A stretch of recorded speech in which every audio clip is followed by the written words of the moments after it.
You'll get to be surprised. You have a question and I don't know what it is. I'm ready to hear it. That'll make it even better. The suspense is killing me. Well, we're answering more listener questions. This one's good. I just want to see your reaction of it, and I think it'll be fun to answer. So, I had a fun idea. Would we be willing to talk about like CAR, center axis relock, aka the John Wick stance? I've read up on it, and it seems kind of silly to me, but I'd be curious to get your thoughts on it. You train LE, so you probably have some degree of familiarity with it. Does it serve any practical purpose? It's this, right? I think so. Yeah, the John Wick thing, he kind of holds the gun sideways. So, I'll answer that, but let's speak to some other stuff. Honestly, like you see stuff in movies, and it's like, it seems like it works in movies. Do they do it in real life? Chitty chitty bang bang. Exactly. All of it. So, I don't have any other specific, obviously, like the two-gun thing, like the Matrix is no bueno. But otherwise, I can't think of anything specifically that I would speak to.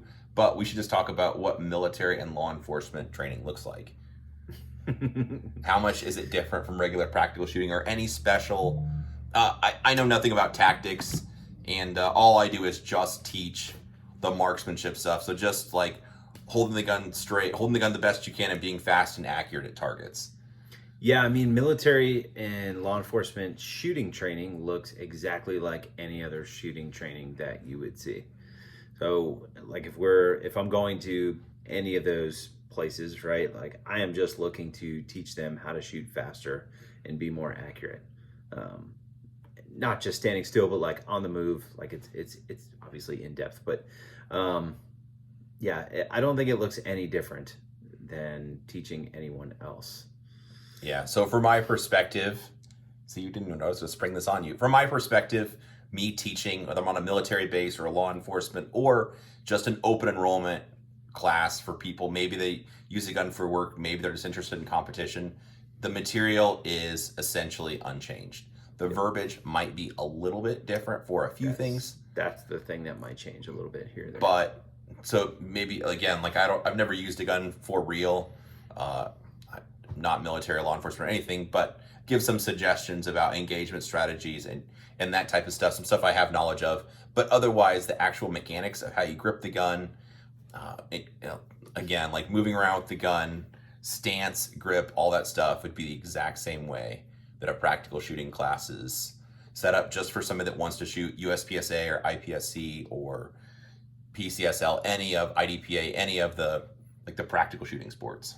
Yeah, and it's like, I think that, I don't know, like I hear people all the time, maybe not all the time, but like here and there talk, because I don't pay attention to the ones that like poo-poo on practical shooting, but like the ones that are like, why would you want cops to shoot like that? And it's like, dude, if I can get cops to shoot aggressively and have like discipline and control with shooting, like I think that's actually a very, very good place for law enforcement and military to be. If you can get them to shoot really fast on a range in control, what are the odds that they can go like, oh, let me just back off the gas a little bit, because they've built a level of skill and a very, very high level of competency. So yeah, it looks the exact same.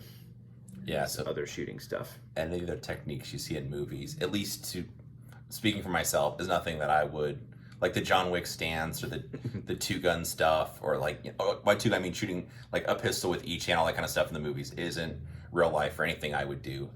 Anything teaching, whether it's on a military base, a police, facility, or another government facility, it would just be regular practical style shooting as far as holding the gun and that kind of stuff. Yeah, I mean, if you think about it, like, would you rather duel with a guy who's holding a gun like this, or duel with a guy that is like holding a gun like this, like super squared away grip? It depends if he's John Wick or not, dude.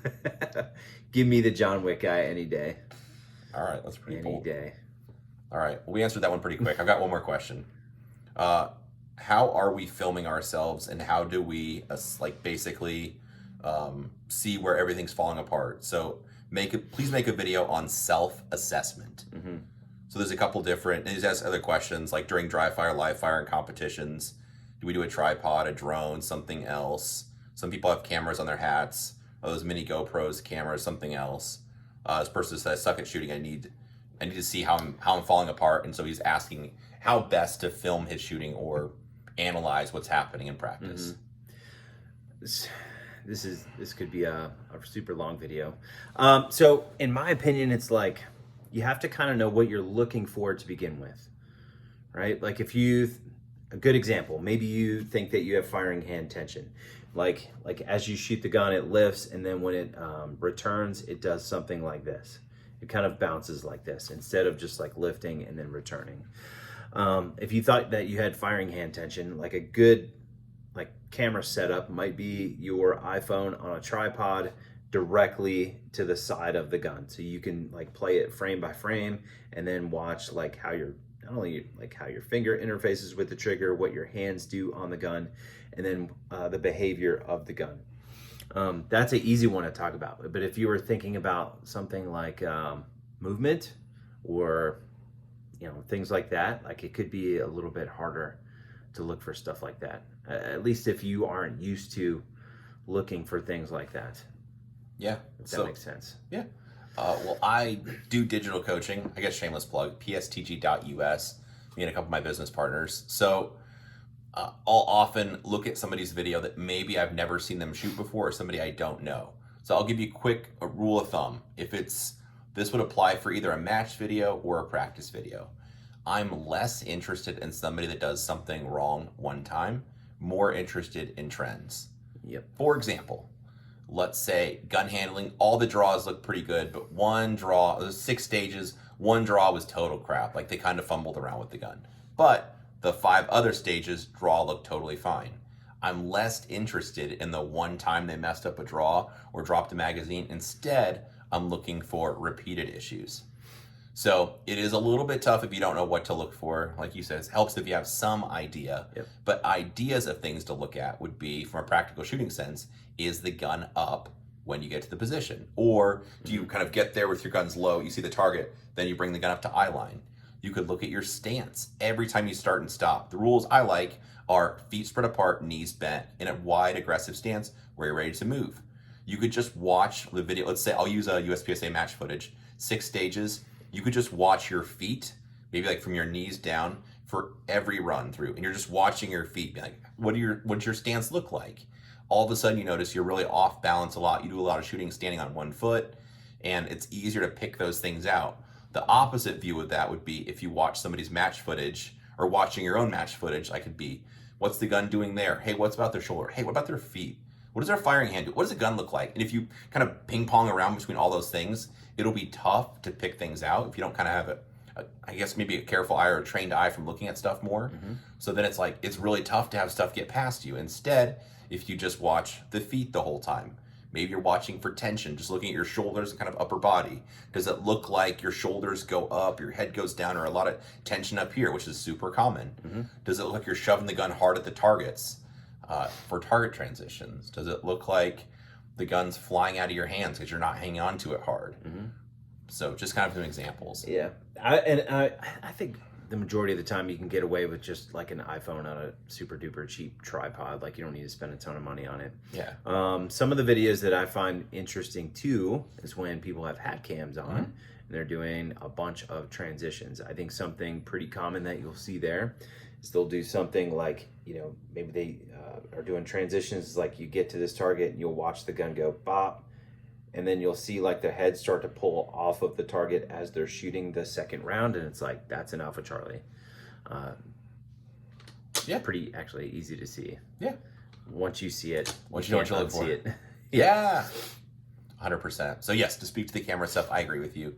Just your cell phone camera, whatever you have, real talk. For many times, feeding the gram, if I didn't have a tripod or anything with me, I would just set up my phone on a table and I would just prop it up next to an ammo can or my range bag. I just kind of look and be like, yep, looks like it's in frame. Hit record, go out and do 1 or 2 reps, hit stop, upload it to Instagram while I'm jamming mags, and that's that.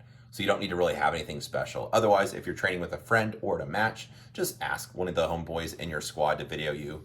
As long as it's not the next shooter up or within a couple shooters that they're getting kind of prepared, most people would not mind doing it for you.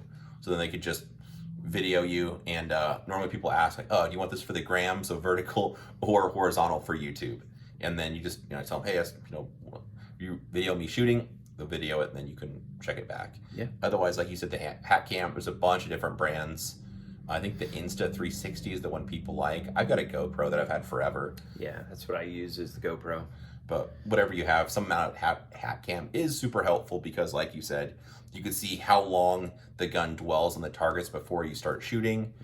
If you're looking away while you're still shooting, if the gun's bouncing around a lot, so it's not making direct paths to the target, kind of all that stuff. So it just gives you more data. Yeah, and I would watch that stuff frame by frame, like really, really slow it down. Like watch what the gun does. You know, you fire a round and it's like, if you see your eyes like starting to pull off in this direction while you're still shooting that one, it's like, yep. I basically looked once, pressed twice. Like that would definitely be I think it's a super duper common habit that you see out of people. But yeah, playing stuff frame by frame makes it a little bit easier to see things happen. Yeah. And the only reason you're going to get better at this, or the only way, is just by doing it anyway. So if it's your dry fire practice, even at home, you could just record yourself for 2 or 4 minutes doing your training and then just watch the video to see if what you think is happening is what's really happening. Because sometimes people think that they're really going fast and they look at the video like, oh, or they think their draw is really efficient and they find out it's not. Yep. Or running is always one of those things. Sure. I thought I was running really hard, and then I saw it on video and it was like, you look like you took a nap and smoked a cigarette in between the positions. And everyone runs a little bit goofy, but you know, it's always a good way just to look at your results. So doing videos of your training while it's happening is good if you don't have somebody you're practicing with, because it just gives you more feedback. Agreed. And like you said, it can help with conclusions for where the bullets are going. If you have those mystery misses or you're not quite sure why something happened the way it did, you could play back the video and be, I thought I shot the popper, but clearly I didn't. Yep. Or clearly the gun wasn't even pointed at the target when I started blasting. That would make sense where I had a miss or really loose hits or something along those lines. Cool. Well, I think we answered these questions. That was good. That was a banger. All right. Well, if you have more questions about anything from how to assess your performance to how John Wick shoots guns, just drop them below in the comments.